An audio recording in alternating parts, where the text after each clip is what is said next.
This no-hack Anarchy server is literally 12.5 years old, yet it seems like barely anyone knows about the server. Think about it. One of the actually oldest still operating servers with absolutely no media coverage by any large YouTuber. Today I will be showing you guys the spawn as well as show the gimmicks about the server that make it special. So when spawning in, that's exactly what you'll see. Welcome to SimPVP, which is the long name. Hacking and X-ray are not allowed, that's obvious, and type/rules to see a list of rules. As you can see, it links to a website. The server has an own website, but we'll check that out later. At spawn there's also a list of the server admins, so you'll know, because the tab list literally looks like this. How would you recognize any admin or something? So the server also has an official and unofficial Discord server. The unofficial one is larger, but the official one you only get in if you ask one of these server admins over here. Okay, so if the server's 12.5 years old, I should be able to see a lot of old terrain around spawn. So I guess let's check it out. Like directly at the very spawn, what you'll see is that there's just a bunch of bedrock because, well, there's literally nothing. But the server is still a really nice and interesting looking spawn. Oh, here's the first major sign. So one thing that is really noticeable is that it's like really flat. And then the second thing is that it's a mixture of like sand and dirt patches. Also typically clay, but it's only in like deeper levels of the ocean. This just reminds me of like 1.8 terrain. I mean, the desert hasn't changed much since the old versions, but it's a lot more flat than it's typical. So I just found the remains of a sneak portal, to which we'll get later, but this is a really game-changing feature on the server. Oh, this is also a staple of older version terrain. As you can see, like, the leaf colors are completely mixed up in this forest. Oh, and the swamp also, look at that, that's an old swamp. Here we got the old forest, here we got the old swamp, here we got the old mountains, and on top of that the old ocean, where you can actually also see the clay patches this time. Also, I think typical for older terrain is these like water pockets who just stay inside. I think if you have played 2B2T, you should have seen those. So here we got our first chunk trails. These typically indicate that either a sea change has happened since that and that chunk has been loaded, or that like a lot of versions have gone by since this terrain and that terrain was loaded. The thing is, seed cracking on the server is like strictly forbidden. Nobody knows the terrain seed, nobody knows any structure seed, and maybe somehow the seed got public back then and was reset. I have no clue, maybe it wasn't, who knows. So this location at -4k basically has the end portal. There are a few more on the server, but this is the most known one by far. Also, you see those beacon rays, and you'll assume maybe why the beacons have not been mined. And yeah, I mean, it's obvious, this area is spawn protected, let me show you. Hey, sorry, but you can't break that block here.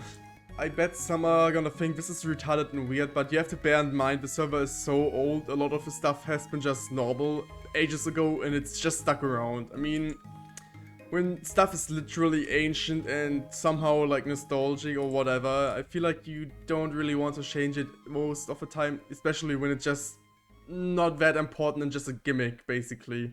It's not like that change makes the server unplayable, it's just a gimmick that may be annoying to some. The good thing at least is that you'll always be able to find an end portal because it can't be broken. On the other hand, it means that you can't make those nether obsidian farms that are directly at the spawn platform, because this area is well spawn protected. You can't like make a machine to throw entities into the portal constantly. I don't know if the end spawn is spawn protected, I don't think so, but yeah, it's still a challenge nonetheless. Also, this village is old as fuck. First of all, you think it may only be like before 1.13 or so. But you have to keep in mind, this village has been generated in the desert. And it's still not the sandstone and such, you know, from the older versions. No, it's literally still oak. And the F3 menu is claiming this is ocean.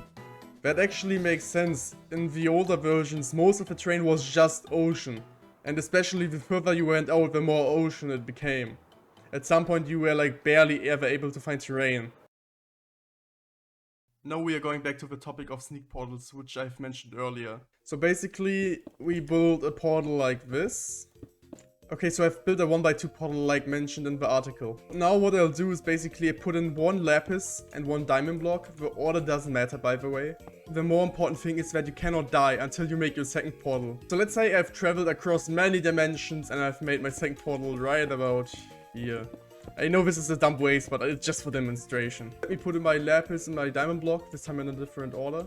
I can just sneak inside the portal and it will teleport me back and forth. Also a cool thing is that you can teleport items with this as long as they're in a 2-block radius. So if I have a block like right there and if I sneak, it's going to get teleported. If it's 3 blocks away, it won't. This also counts for mobs, by the way, and this works between dimensions as long as you just don't die.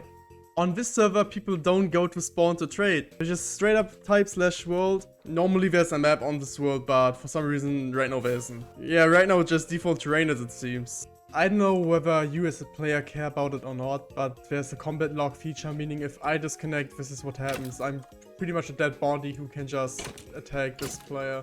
And it's gonna disconnect after about 10 seconds, I believe. If the person dies, the loot will still drop. So this is just something you should be aware of.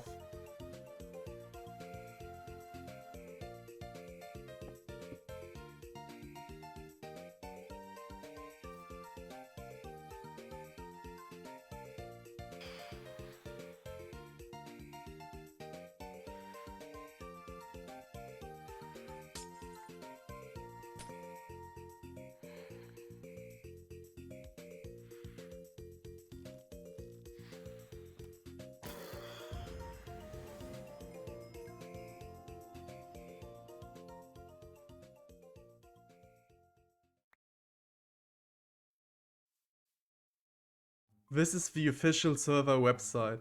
It looks like a Wikipedia page, but it's just for SimPVP. So most of the unimportant stuff you can just go read up yourself. Obviously the server history is really old, but this is like gold right here. This is gold.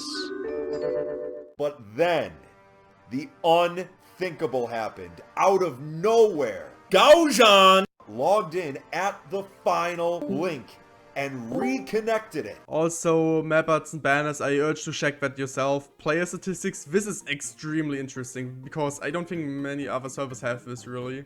Huge fucking table. Distance traveled, playtime, netherite mine, like most of the pretty much interesting stuff. I should be on here pretty, like somewhere in this range, I think. I mean, this list isn't really up to date, but I'm listed over here. But this list gets updated every few months, so it's still a really nice thing to look at. Then there's also a news page here. Most of the stuff is pretty uninteresting. This is a juicy bit. Here is just a showcase of many of the bases that have been built across the 12.5 years this server is run. And this doesn't even show all. There's just so much more that isn't ever gonna come across your face. Also, these rules are kind of scuffed. I mean, the obvious rules like hacking, glitch abuse, and mods that give an unfair advantage are not allowed. But if you look closer, like seed exploiting is a thing that can be debated on. I think it's okay if you disallow it or allow it. But Fulbright, this is so fucking ancient. I mean, back then, I guess it was considered cheating, fine. But bro, this these days is such a normal thing. Why would you disallow that? And this is not even where the story ends, because the rules get a bit more specific here. And here it says full bright mods are not allowed. Editing your brightness through the configuration file is allowed. What fucking reason does this have? So what's the issue with mods? I mean, a lot of other fucking mods are allowed. And they can even on top of that be abused. Meanwhile, Fulbright, I mean, if it's just kinda allowed with this, like, what's the point? But apart from that, the mods are kinda fine. In doubt, just asking admin. Basically the same normal rules from Purity, Simply, and UneasyVanilla. There's also something called request restart. Basically, any player can request a server restart unless you're blocked from it because you're abusing it. I think the so-called gimmick has the largest impact on the server by a landslide. Any type of external location exploiting, for instance, using block rotations, bedrock, the infamous pop bob, Thunder hack, tame mobs or arrow owner exploit, and terrain exploiting if you somehow even have the seed in the first place are bannable, and let me tell you, they're strict as fuck with that on the server. This even goes as far as to the staff replacing bases somewhere else in the world if found out that a base has been destroyed through the use of reverse engineering. I think this is downright conflicting. In some ways, I guess they wanted to be vanilla without exploits, but in some way, reverse engineering coordinates is just a part of the Anarchy experience. On top of that, I really think it feels less vanilla to forbid it,